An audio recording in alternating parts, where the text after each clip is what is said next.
Assalamualaikum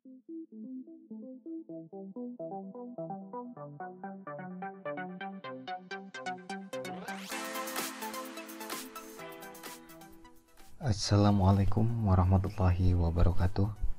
Halo sahabat brother semuanya, kembali lagi di channel saya di Will Muhtar ya. Oke, pada video kali ini saya akan melanjutkan dari video yang sebelumnya, yaitu bagaimana cara pasang SSD ya. Oke, nah untuk pada video kali ini saya akan share video yaitu bagaimana cara cloning OS tanpa kita perlu install ulang gitu ya. Dari yang sebelumnya OS kita yang berada di HDD, kemudian kita pindahkan ke SSD ya, karena kita udah upgrade gitu ya teman-teman. Yang asalnya OS kita ada di HDD, kemudian kita udah pasang SSD ya, kita saatnya untuk pindahkan yang namanya OS kita itu ke SSD. Nah, biar semua berjalan dengan lancar gitu ya, tidak ada lag lagi. Nah, oke, jadi apa yang harus teman-teman persiapkan? Nah, di sini saya menggunakan aplikasi Aomey Backuper ya teman-teman. Nah, bagi teman-teman yang belum punya aplikasi Aomey Backuper ini, silakan teman-teman pergi ke halaman situs resminya, dan ya intinya banyak lah. Ketika teman-teman ini apa ya, belum ini ya, di sini ada Aomey, situs resminya ya, aomeytech.com. Itu teman-teman bisa, nah ini kalau di halaman home-nya seperti ini ya teman-teman, ada backup software. Nah, di sini ada beberapa fitur atau beberapa software yang disediakan oleh Aomey. Di antaranya ada Aomey Backuper. Nah, di sini ya. Nah, teman-teman bisa download langsung gitu ya, atau misalkan fitur ini memang berbayar gitu ya, mau menggunakan yang free atau misalkan yang ini itu apa, yang versi berbayar, beli lisensinya gitu ya teman-teman. Oke, nah langsung saja teman-teman ya, kita buka aplikasi Backuper. Bagaimana kita cara melakukan cloning OS kita itu dari HDD ke SSD ya teman-teman. Oke, yes saja kayak Aomey Backuper. Untuk melakukan pembackupan, jadi teman-teman misalkan mau backup file-file teman-teman, nah di sini ada update, kita close saja ya teman-teman. Di sini ada menu backup, mau sistem backup, disk backup, partition backup gitu, file backup, itu di Aomey ini bisa dilakukan ya. Mau sinkronisasi juga, basic scenes, real time, pokoknya ya teman-teman sesuai dengan kebutuhan teman-teman gitu ya. Ada restore juga di sini. Kemudian clone. Nah, karena kebutuhan kita itu akan melakukan cloning sistem ya, dari yang asalnya kita di HDD menuju ke SSD gitu ya. Nah, di sini teman-teman. Nah, kebetulan untuk fitur saya ini ya di SSD saya itu.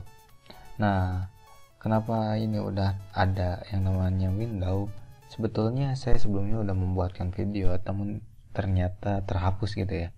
Silakan teman-teman, jadi ini simulasi untuk bagaimana cara melakukan cloningnya gitu ya teman-teman. Nah, ketika SSD teman-teman itu masih kosong di sini ya, misalkan dari drive label E gitu ya, yang SSD teman-teman ini masih keadaan Windows itu di C ya, silahkan please select this a new location for system. Silahkan teman-teman pilih lokasi SSD teman-teman.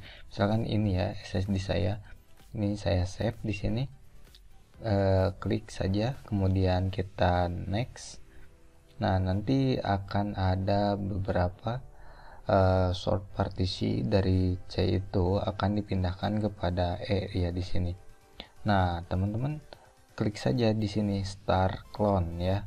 Nanti akan seperti ini ya teman-teman, akan melakukan proses gitu, dan tunggu aja sampai prosesnya 100% ya, sampai sukses. Karena di sini saya sudah melakukan itu, nah saya akan melakukan cancel saja ya. Nah, langsung saja bagaimana jika teman-teman sudah melakukan cloning, kemudian di cancel ya, ini udah. Nah, nanti kalau misalkan ini bukan di cancel, melakukan cloning OS ya atau Windows sistem teman-teman gitu yang ada di HDD ke SSD, ini akan berupa suksesnya bukan cancel ya. Suksesnya sistem telah di cloning lah intinya ya. Kemudian klik finish saja. Oke ya. Ini ketika udah di clone, misalkan OS teman-teman itu udah ke SSD, silahkan ini untuk di close saja. Kemudian kita lakukan restart ya teman-teman, kita restart saja. Nanti kita lanjut di bagaimana cara konfigurasi dari yang awalnya booting kita itu di HDD, kita pindahkan ke SSD. Nah, ini hal yang sering dilupakan gitu ya. Setelah kita cloning, kita langsung aja dijalankan. Nah, itu pasti teman-teman, laptop teman-teman itu enggak ada perubahan kecepatan sama sekali.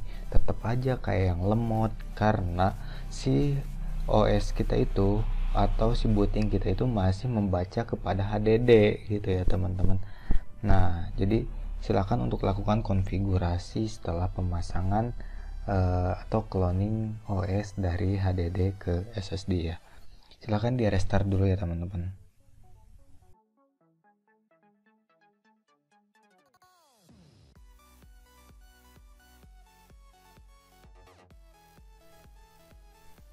Nah, ini sedang melakukan restart. Oke, silakan untuk tekan tombol F2 untuk masuk ke booting ya. Nah, ini udah masuk, teman-teman. Silakan untuk diarahkan ke menu boot ya. Di sini terdapat yang namanya Windows Boot Manager ya, teman-teman. Silahkan untuk diarahkan ke menu tersebut, dan di sini ada SSD ya di posisi yang kedua. Silakan untuk disimpan SSD tersebut posisinya di paling atas atau yang utama gitu ya teman-teman, biar booting kita itu membacanya kepada SSD ya, karena dari yang sebelumnya HDD kemudian kita simpan di SSD ya teman-teman. Oke, tidak ada lagi konfigurasi yang lain, hanya itu saja. Silakan untuk di save ya, dan intinya exit saving change, kemudian yes, dan tunggu hasilnya ya teman-teman. Ini sedang booting. Sistem kita itu akan membaca kepada yang di drive SSD gitu. Nah, bisa dilihat saja bootingnya lama atau sebentar gitu ya teman-teman. Ini tidak saya percepat, ini sebab apa ya, berjalan dengan normal gitu ya teman-teman, biar kelihatan apakah perbedaan dari yang asalnya HDD kemudian sekarang sistem kita itu yang berada di SSD gitu. Oke, ditunggu saja bootingnya, mungkin akan lebih cepat ya harusnya ini. Dan nah ya lumayan lah, ini menggunakan SSD Samsung ya, udah versi type M2 itu. Nah, welcome. Nah, oke, teman-teman ya, bisa dilihat sendiri ini udah lumayan cepat, dan kita coba saja tes gitu untuk membuka aplikasi ya, lumayan lah, nggak lag. Buka Chrome juga udah nggak lag gitu, udah agak satsep gitu teman-teman. Nah, di sini kita lihat juga ya, si window kita itu udah di clone, berada di drive SSD yang tadi kita buat di label E gitu ya teman-teman. Nah, mungkin untuk videonya saya cukupkan sekian. Terima kasih. Wassalamualaikum warahmatullahi wabarakatuh.